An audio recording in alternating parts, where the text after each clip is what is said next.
Pada tanggal 4 Desember 1884 di Cicalengka, Jawa Barat, lahirlah seorang bayi perempuan yang bernama Dewi Sartika. Ia terlahir dari keluarga priai Sunda. Ayahnya bernama Raden Rangga Samonegara dan ibunya bernama Nyi Raden Raja Pernas. Dewi Sartika merupakan perempuan yang kerap dipanggil Uwi. Ia berniat ingin melanjutkan pendidikannya. Namun, yang menjadi pertimbangan Uwi harus bersekolah di sekolah Belanda yang dikhususkan untuk anak-anak Belanda. Akan tetapi, orang tuanya tetap bersikukuh untuk menyekolahkan Uwi di sekolah Belanda.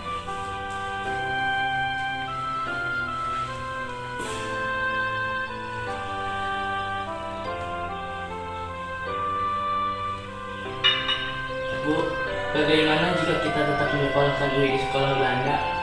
Sebenarnya saya sangat setuju Kanda, namun bukankah hal itu bertentangan dengan adat saat ini, wahai Kanda? Hal yang kau katakan tidaklah salah, Adinda. Akan tetapi melihat semangat Uwi dalam belajar, Kanda rasa menyekolahkannya adalah pilihan yang tepat. Panggilkan Uwi kemari, Adinda. Baik Kanda. Uwi, duduk kemari, nak. Ada apa yang memanggil Uwi? Kamu sudah sepakat bahwa kau akan melanjutkan sekolah Belandamu lagi, Uwi. Benarkah ayah? Ibu, Uwi tidak bermimpi kan? Tidak sayang, kamu sedang tidak bermimpi, ini nyata. Ibu, Uwi senang sekali. Kau berhak, nak. Kau berhak menggapai mimpimu. Kau harus menjadi manusia yang lebih berguna dibanding ayah dan ibumu. Kejarlah sesulit dan sejauh apapun jalannya. Semoga kelak menjadi perempuan yang hebat. Setiap hari Dewi Sartika bersekolah. Meskipun ia bersekolah di sekolah khusus anak-anak Belanda, namun hal ini tidak menyurutkan semangat Dewi Sartika dalam mencari ilmu. Uwi kemana ya? Uwi sedang bersiap-siap. Ibu, ayah, Uwi berangkat sekolah dulu ya. Iya nak, pergilah, semoga menjadi manusia yang berguna kelak nanti.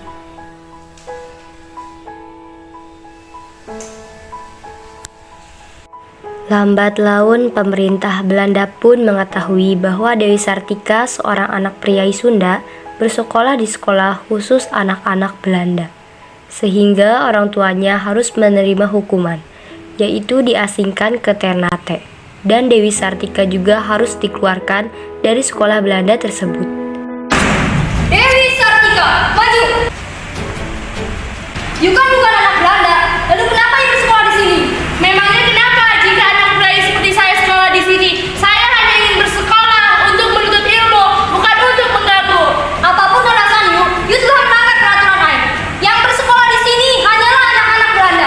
Setiap anak berhak mendapatkan pendidikan, tidak hanya anak Belanda saja. Ini negeri kami. Saya berpikir seperti itu. Mari ikut kami. Pemerintah Belanda menarik secara paksa tangan Dewi Sartika dan bergegas untuk menemui orang tuanya Dewi Sartika.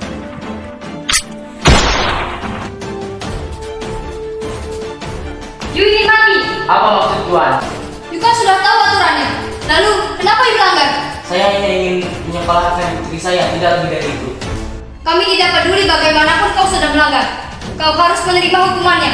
Kau akan kami kirim ke Ternate. Tuan, tolong jangan bawa ayah saya, Tuan. Tuan. Ayahandanya tidak dapat berbuat apa-apa lagi. Ia hanya mengikuti bagaimana keinginan mereka. Ibundanya pun turut ikut menemani, sedangkan Dewi Sartika hanya berpasrah. Kemudian ia tinggal bersama pamannya, yang merupakan seorang patih di Cicalengka. Dewi Sartika tak patah arang. Ia tetap melanjutkan pendidikannya dengan mengikuti pendidikan sekolah dasar di Cicalengka. Sepulang sekolah, ia sering bermain dengan teman perempuan sebayanya, sambil ia mengajari baca tulis, bahasa Belanda, menari, bahkan menyulam. Ia berlaku layaknya seorang guru. Uwi, kemarilah, mari kita belajar kembali. Saya sudah tidak sabar untuk belajar. Baik, mari.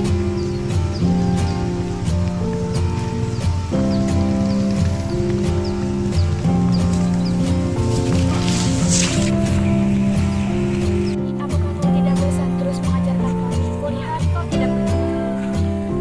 saya tidak ada rasa bosan dan mengeluh sedikit pun jika itu berkaitan dengan pendidikan.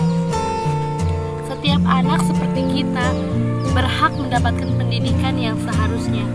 Tidak hanya anak-anak Belanda saja, ini negeri kita juga berhak mendapat pendidikan. Aku selalu bangga kepadamu, Wi. Kau selalu bersemangat dan kau juga sama.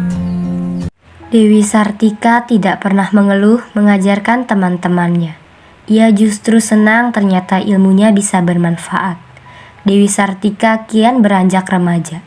Ia tumbuh menjadi gadis cantik yang anggun dan juga pintar. Karena kecantikan dan idealisme mengenai pendidikan, ada pria yang tertarik padanya, yaitu Raden Kanjun Suryaningrat yang merupakan sepupunya sendiri. Wiwi, Iya, ada apa, Raden? apakah kau mengajar semua teman-teman? Apakah kau tidak kerepotan? Benar, saya mengajar teman-teman saya sendirian. Saya tidak pernah merasa kerepotan sama sekali.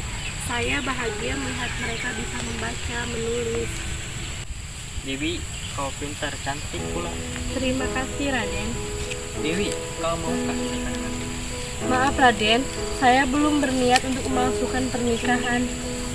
Kenapa? Apakah aku tidak pantas untukmu? Bukan begitu, Raden. Kita memiliki prinsip yang berbeda. Aku lebih mementingkan pendidikan, sedangkan kau lebih kepada kekuasaan. Prinsip kita berbeda, Raden.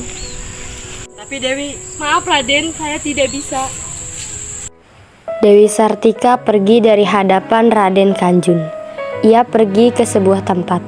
Tak selang lama datanglah seorang perempuan memberitahu bahwa ayahnya Raden Samonegara meninggal.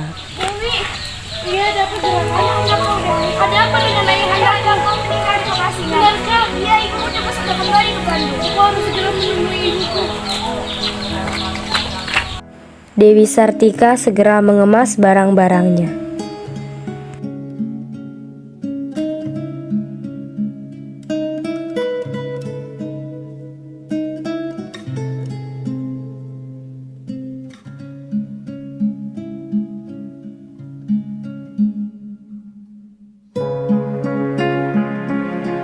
Dia pergi lalu pamit kepada pamannya.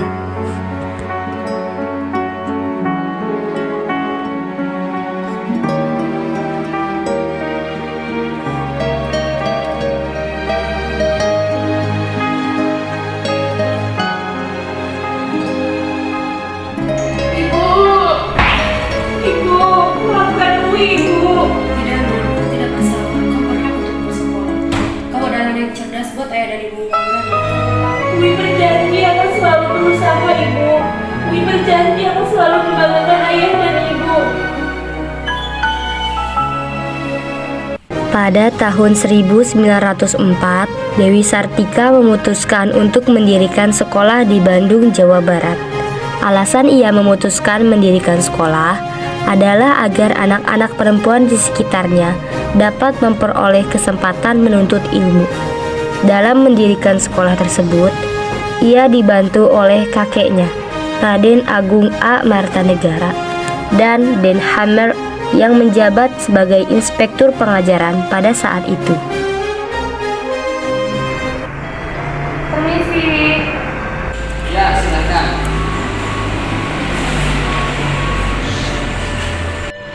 Apakah benar kau ingin mendirikan sekolahan? Ya benar, saya ingin mendirikan sekolah istri. Lantas apa alasan kau ingin mendirikannya? Saya hanya ingin perempuan Indonesia lebih bergerak memperoleh kesempatan untuk menuntut ilmu.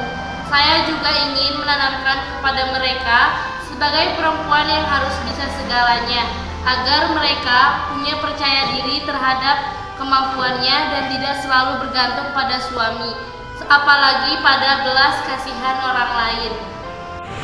Good, saya suka rencanamu. Kamu memiliki tujuan yang sangat mulia. Berlangsunglah sekolah tersebut didirikan. Akhirnya sekolah khusus perempuan pribumi berdiri pertama kalinya di Hindia Belanda. Seusai didirikannya sekolah istri tersebut, semakin banyaknya anak-anak perempuan yang bersekolah di sana, sehingga sekolah istri yang hanya memiliki 2 ruangan kelas tidak dapat menampung semua aktivitas sekolah. Maka untuk ruang belajar harus meminjam sebagian ruang kepatihan Bandung. Awalnya muridnya hanya 20 orang. Murid-murid yang hanya perempuan itu diajarkan berhitung, membaca, menulis, meredah, menari, menyulam, dan pelajaran agama. Nah, kalian semua harus menjadi manusia yang berguna. Kalian semua harus bisa membuat bangga ayah dan ibu kalian. Kalian juga harus menjadi manusia yang pintar, manusia yang hebat, walaupun kalian semua adalah perempuan.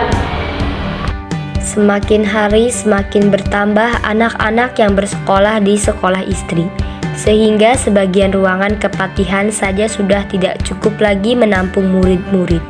Akhirnya sekolah istri pun dipindahkan ke tempat yang lebih luas. Suatu hari Dewi Sartika lantas menemui saudaranya, yakni Nyi Purwa dan Nyi Uwid. Permisi, Nyi. Tidak biasanya kau datang ke sini. Ada apakah gerangan? Benar, adakah yang ingin kau bicarakan, Wi? Jadi begini, kedatangan Uwi berniat mengajak Nyi Purwa dan Nyi Uwid untuk membantu Uwi mengajar di sekolah baru Uwi.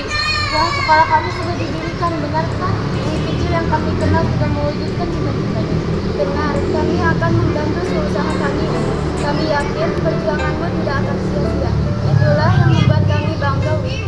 Terima kasih Nyi sudah mau membantu Uwi. Uwi berjanji akan terus berusaha. Pada tahun 1906, Dewi Sartika menikah dengan Raden Kanduruan Aga Suryawinata, seorang guru di sekolah Karang Pamulang, yang pada waktu itu merupakan sekolah latihan guru. Dewi Sartika dan saudara-saudaranya terus mengembangkan sekolah keutamaan istri, hingga pada tahun 1910, nama sekolah istri sedikit diperbaharui menjadi sekolah keutamaan istri. Perubahan bukan hanya pada nama saja, namun pada mata pelajaran juga bertambah. Ia terus memberikan pelajaran yang berkaitan dengan pembinaan rumah tangga agar kelak mereka bisa menjadi ibu rumah tangga yang baik, bisa berdiri sendiri, luwes dan terampil. Pada tahun 1929, Dewi Sartika dianugerahi bintang jasa oleh pemerintah Hindia Belanda. Hingga pada suatu waktu, pasukan Jepang memporak-porandakan semuanya. Dewi Sartika dan yang lainnya berjalan menuju Bandung Selatan. Ia tinggal di Ciamis dan mulai sakit-sakitan.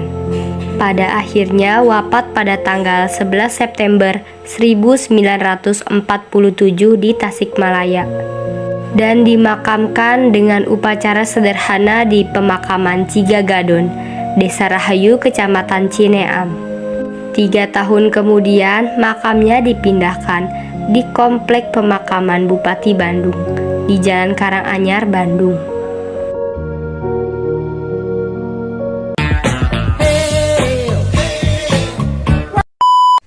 Uwi kemana ya?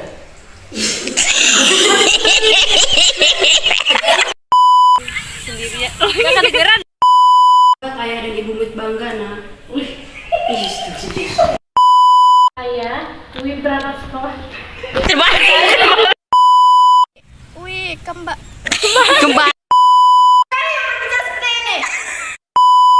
Dewi. Tapi Dewi. Maaf Raden, saya tidak bisa. Terus kemana? Uwi kemana ya?